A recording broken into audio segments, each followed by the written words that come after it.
Okay, problems number 3 and 4 on April 20th, assignment B. This is when we got all these windows around the house. 4 windows, you can see the picture, 4 windows, 2 windows, 2 windows, and we're going to have to put in these A and B types of windows and see what's going on. So the first question says, a randomized block experiment will be used to compare the heat gains for the 2 types of windows. How would you group the windows into boxes and then do it? So because we have 4 different directions, you'd want to make sure you would block by direction, right? Because of the sun. The sun's going to be different on these houses. So you'd want to have the same amount of A's and B's on each side, right? So 1A, 1B here, 1A, 1B here, and 2 A's and B's here, and 2 A's and B here. So then I just listed it out. For instance, the north had windows 1 and 12.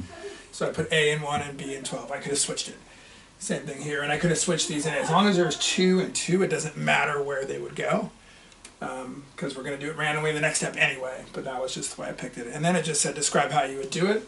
So since there's only 2 choices for each window, I just flip a coin. So I get to window 1, flip a coin. If it's A, I put it there, and then I fill in with B.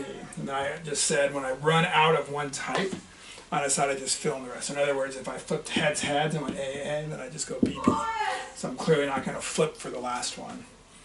There are other ways to do that, but I thought 50% flipping a coin is pretty easy. Number 4 is going to be a little tricky to show because we have this scatter plot with all the points. So you can look at my written ones. I'll hang it up there for a second.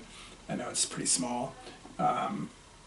So the first question was just to draw a line of best fit. So there was my estimate of it. They actually gave me the line of best fit. So I could find the right y-intercept. I could kind of use the slope to try to get it in the right spot to get it close. Then it said one father's height was 67, his daughter was 61, circle a point, it's around right there. And then draw a little vertical line to represent the residual.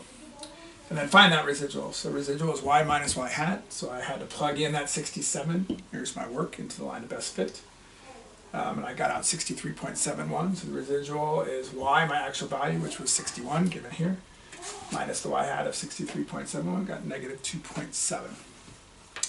And the third question said, we're going to put another point, 84.71. What happens to the slope and what happens to the correlation? And don't do any math.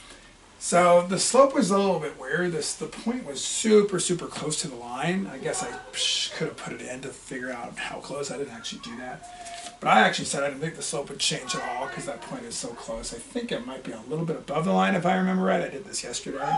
You would know if it's a little bit above the line, maybe the slope increases just a tiny, tiny bit, but it's so close I don't think it matters. Correlation, however, though, you can see that point just fits that pattern perfectly. So you just add another point, so it's going to make the correlation stronger. So the correlation is going to increase. So that's it on 3 and 4.